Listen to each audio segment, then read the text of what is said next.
My husband, Charles, tells me he's going to marry the woman he's been seeing and asks for a divorce. Let's not waste time with property division. Just leave quickly. Sharon taunts me, as if she's relishing in my misery. Donald, too, is infatuated with a woman he met at a bar. They don't want to live with me. I'll leave, just as you wish. But before that, I'll give you a piece of my mind. My name is Joy Lynn, named with the hope of being blessed with much joy. Joy in Joy Lynn. I'm a 50-year-old woman whose life hasn't been as joyful as I'd hoped. But now my days are filled with happiness, so I can look back and laugh at the past. Let me take you back to when I was 35. I was about to celebrate my 10th wedding anniversary with Charles. We hadn't been blessed with children, and I found it somewhat painful to hear comments from those around us like, "Do you have any kids?" and "Children are wonderful, you know."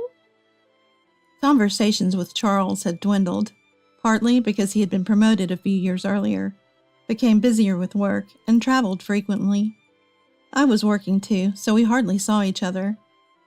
No wonder we didn't have children.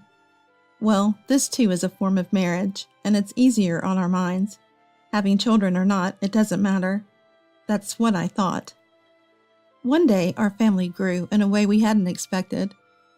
It wasn't an angelic baby that arrived. Instead, it was parents-in-law that seemed like demons from hell. Apparently, right after we got married, the parents-in-law had been constantly telling Charles that they wanted to live with us. Charles weighed the hassle of living together against the hassle of continually refusing. As a result, he decided that living together would be less of a hassle. Surprisingly rational, or not. Hey, I didn't agree to live together. According to Charles. I'm hardly ever home, so it's fine. It might be fine for you. But still, as Charles said, it's fine if the parents-in-law are good people. I had a hard time with these parents-in-law, even before we started living together.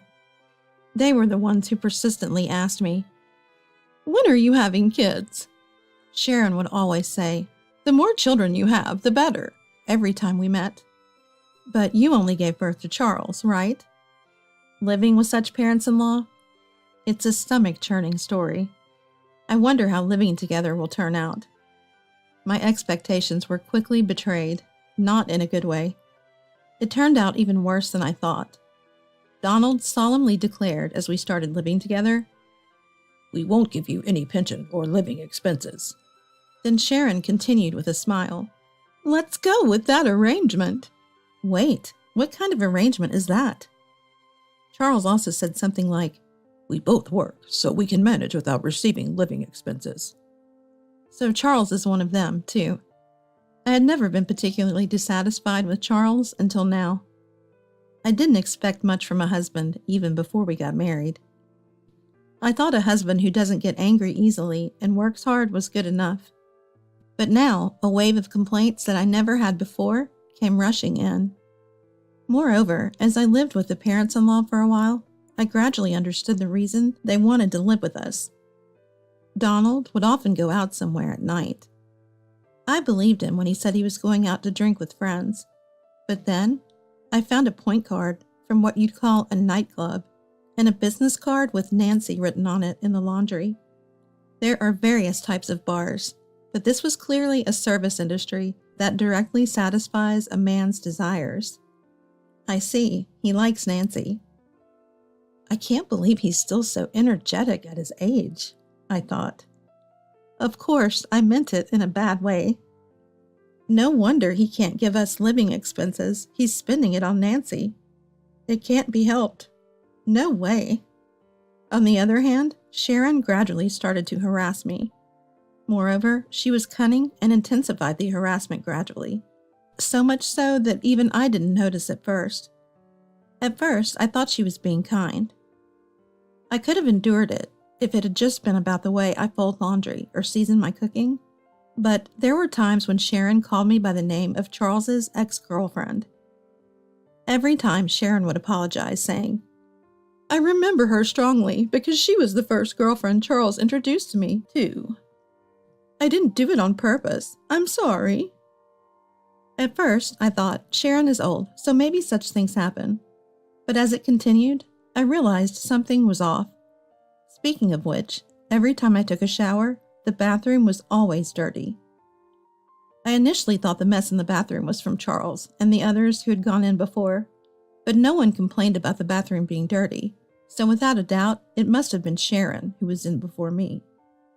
There were other instances too, like when Sharon mistakenly, thinking everyone had already bathed on a snowy day, unplugged the bathtub, leaving me to shower in the freezing cold. She also once took my favorite necklace from the closet without asking and then lost it. Each time, Sharon would say, "I didn't do it on purpose. I just wasn't thinking. I'm sorry." While it's possible to accidentally shower or call someone by the wrong name, taking jewelry without permission is not something that can be brushed off as a mere oversight. I began to suspect that maybe this was all intentional harassment aimed at me. When I saw Sharon angrily sitting at the dining table saying, "My dinner is late because Joy Lynn came home late," I finally realized it was indeed harassment, albeit subtle. Come to think of it, Sharon hasn't done any housework since she came to our home. She throws her socks inside out into the laundry and tosses bottles into the trash without removing the labels, adding minor inconveniences every time. She complains if meals are late and if the sheets are messy, and sometimes she even throws things. I finally understood. Our home was indeed graced by the arrival of a baby. 2 of them, in fact, both big and delightfully stubborn. Exhausted from my job as a caregiver, all I wanted was to quickly escape this situation and go to bed, so I kept silently tolerating Sharon's behavior. I didn't have the energy to argue with anyone when I returned home. I wanted to rest as quickly as possible, even if it was just for a moment. While I was exhausted and didn't notice at first, it seemed that Sharon knew about Donald's night outings. When an actress appeared on TV, Sharon persistently asked Donald, "Donald, don't you like girls like her? You do, don't you?" The actress's name was Nancy, the same as the girl from the bar. Donald looked pale. After that incident, I asked Sharon once, "Are you okay with Donald going out like that?" Sharon replied, "If I get a divorce, I'll be someone who has a divorce history at this age, right? That's miserable, and it looks bad to society. Of course I don't like it. But he's just playing with professionals at the bar, right? If he's not serious, I can accept it." She wasn't holding back from divorce because of her concern for Donald, but rather she feared becoming someone with a history of divorce. I couldn't understand it. Turning a blind eye to infidelity must be causing her significant internal stress. And Sharon's outlet for that stress was harassing me.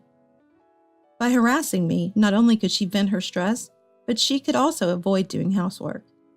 It was like killing 2 birds with 1 stone. I was certain. I knew why Sharon had insisted on living with Charles.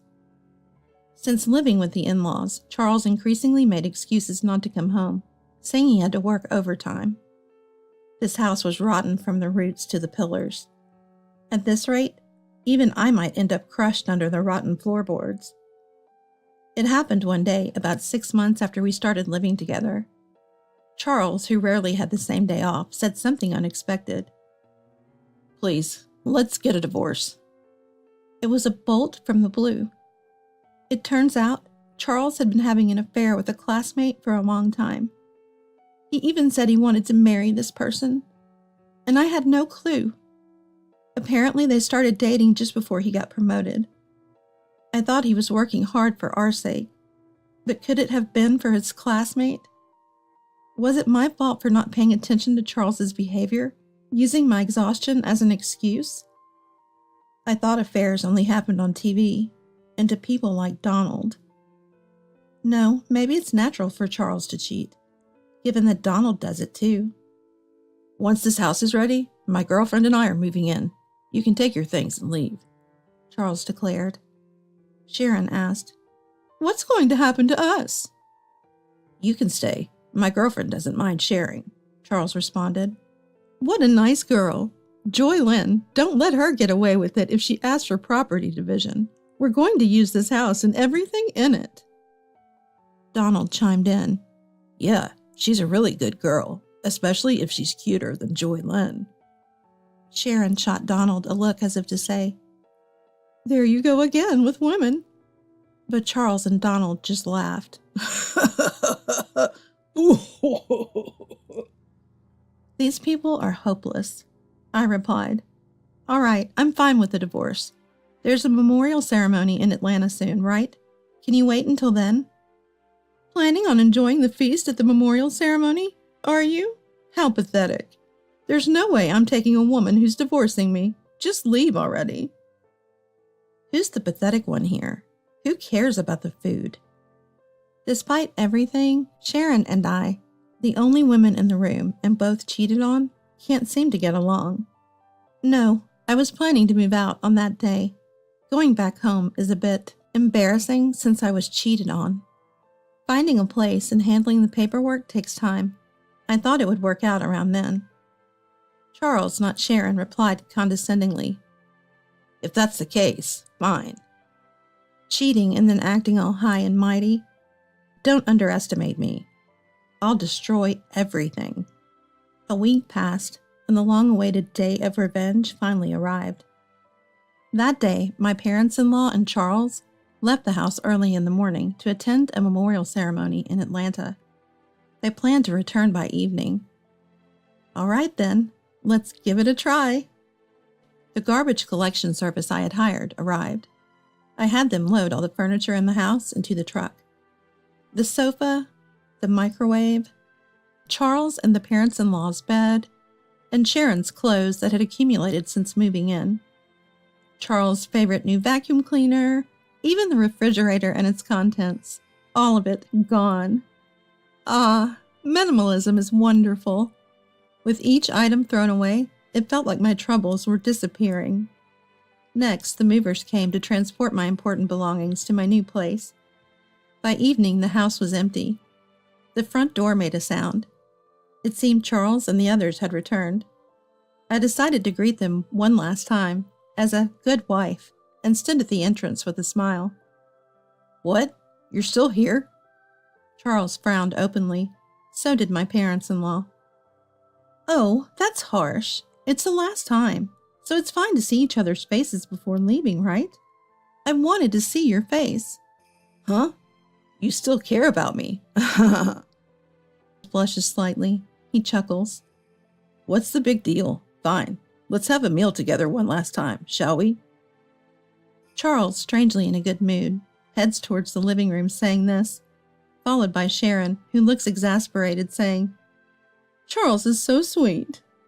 Donald, on the other hand, turns to me with a proud look, saying, "That's my son." I'm baffled.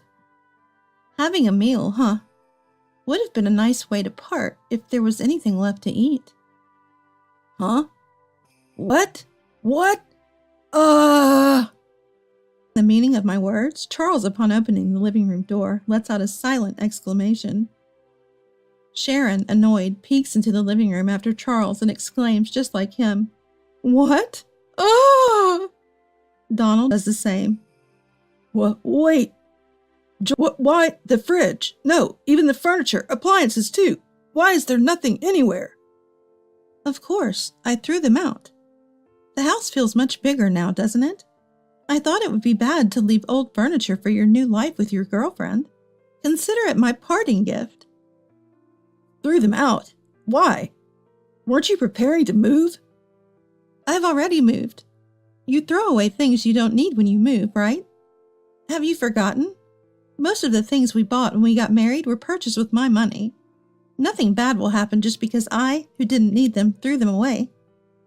At my words, Charles points at me, his mouth moving, but no words coming out. He seems too shocked to speak. With this, I'll forego any division of property. Well, there's hardly anything to divide anyway. Sharon, furious at my smile, says, "What have you done?" I'll return that phrase to your foolish son.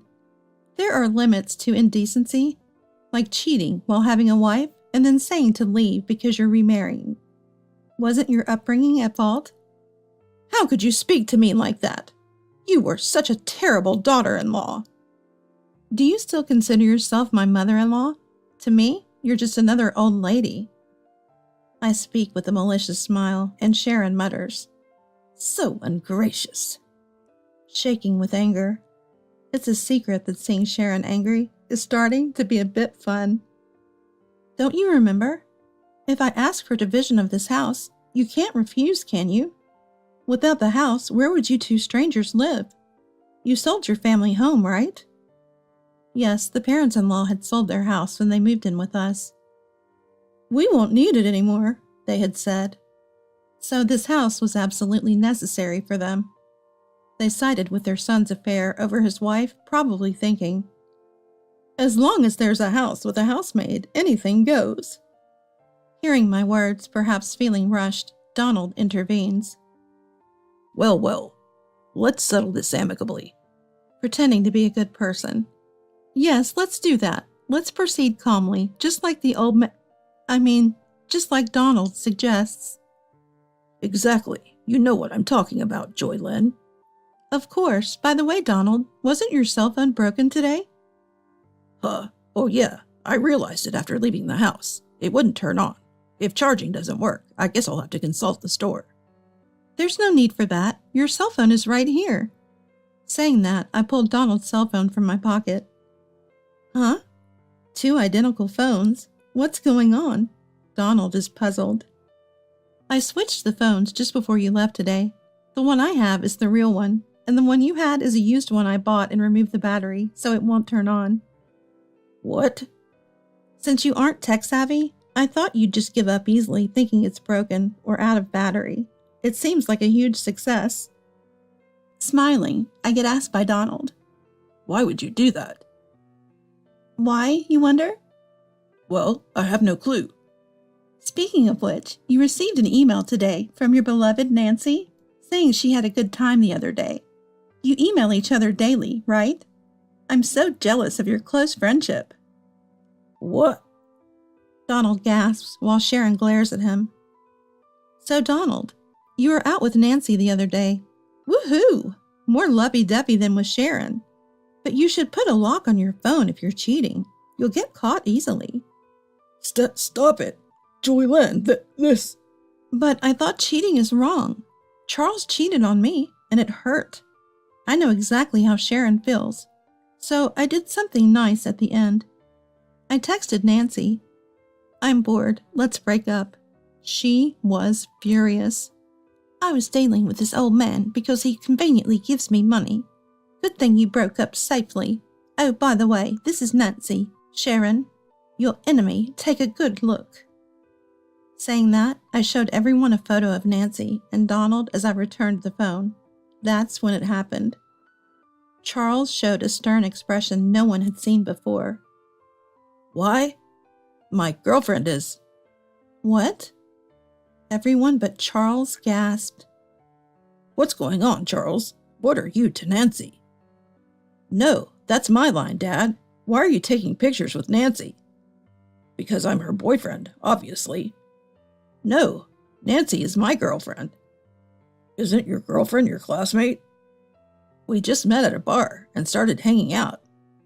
Who would have thought that father and son were dating the same person? This development was also surprising for me. Ignoring Sharon and me, who were in shock, the men started a pointless argument about who was more suitable to be Nancy's boyfriend, which eventually escalated into a full-blown brawl, pulling each other's hair. The brawl ended when Charles pulled out a significant amount of Donald's precious thinning hair. After a glance at the soulless face of Donald, I loudly declared, Well, I'm off to my new place. Thank you for everything. I'll be claiming compensation for the affair next time. Bye. I had said there would be no property division, but I didn't mean compensation. Sharon realized that this was a serious affair and, swinging the bag she was holding, began furiously beating Donald in a rage. Donald stood there, head hung low, as if he had been burnt out completely, unable to process everything happening all at once. Watching this living hell unfold beside me, I couldn't stop smiling as I hopped on my beloved scooter and left the scene. Although it's a far stretch in my mind, I felt like Tom Cruise in Top Gun. Oh, it's been a while since I've ridden down such a refreshing night road. This is the best. Later on, when I proposed divorce, including the alimony, Charles said, "Please wait on the divorce." It seems that Sharon is also considering divorce, and there is a possibility that everyone might lose their homes or their circumstances might change, so he wants to save as much money as possible. He said things like, "Don't you think it's pitiful for us, who once lived together, to face such a difficult situation?" And, "We need money now, but..." I didn't care, so I proceeded with the divorce talks without discussion, and took as much money as I could get from Charles and his affair partner. When claiming the alimony, I felt a bit like an outlaw, but I hadn't done anything wrong. I had just done what was natural. Well, maybe tampering with someone's phone was slightly wrong.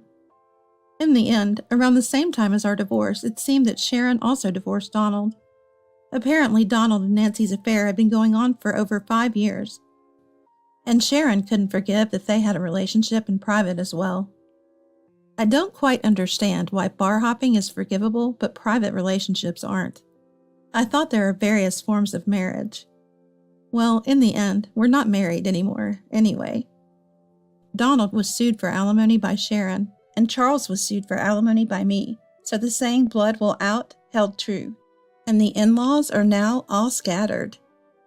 Sharon, having been cheated on by Donald, seemed to have grown to despise men in general, including Charles, who had abandoned me in a similar manner. As a result, Charles and Sharon, after the divorce, are slowly becoming distant, though they do have minimal conversations. Donald, jobless, turned to Charles for help but was rejected, as Charles himself was barely scraping by. Charles is juggling multiple jobs, while Sharon, who had been a housewife since her early marriage, is experiencing work for the first time with a part-time job. Donald became a part-time worker living in a cheap hotel. Charles, eager to marry Nancy, learned that she wasn't interested. Nancy saw both Charles and Donald as mere extensions of her bar work, as convenient sources of money. It turned out that Nancy had other men besides Charles in the same capacity. Charles, having been classmates with her, mistook her for being serious and believed she was his destiny. But in reality, it was a foolish and trivial story. In the end, both men were deemed unnecessary by Nancy, even as convenient sources of money, and were discarded. From my perspective, I thought, since I'm leaving, might as well destroy everything in the process, just as I aimed. I'm very satisfied, having witnessed the spectacular collapse of a family. No one in that family valued each other, only caring about themselves. So the outcome was, in a way, inevitable. Essentially, they were a family in name only, lacking any compassion. Now I think it was good that I got away from that household. On the other hand, while I still come home exhausted from work every day, living alone has freed up my time as I no longer need to allocate it for someone else. I have more freedom than when I was married. Back when I was married, I hardly had time to meet my college friends. But now I can travel with them on my days off and even have time for my hobbies. In college, I was part of the choir, so I decided to join a karaoke club. It seems that one can continue to improve in music, no matter the age. I consistently win at the club's competitions and even earn cash prizes. Thanks to that, my wallet is always warmly filled. At the facility where I work, my colleagues suggested hosting a karaoke recreation event, since I'm good at it, and it was a huge hit. I received many compliments like, "You're so good," and was thrilled to bring smiles to the residents through my personal hobby, something I hadn't expected. By the way, my go-to performances are Unchained Melody and My Heart Will Go On. The lyrics of older songs are just so wonderful. I don't really understand recent songs, but I guess I should study up. Though my days aren't glamorous, I'm surrounded by friendly colleagues, trustworthy friends, and kind residents who feel like family beyond work boundaries. Finally, it seems like I've become the Joy Lynn I was meant to be. From now on, I aim to be someone who not only receives joy, but also shares it with others. Alright, let's do our best at work today. I'll wholeheartedly celebrate the residents' birthdays.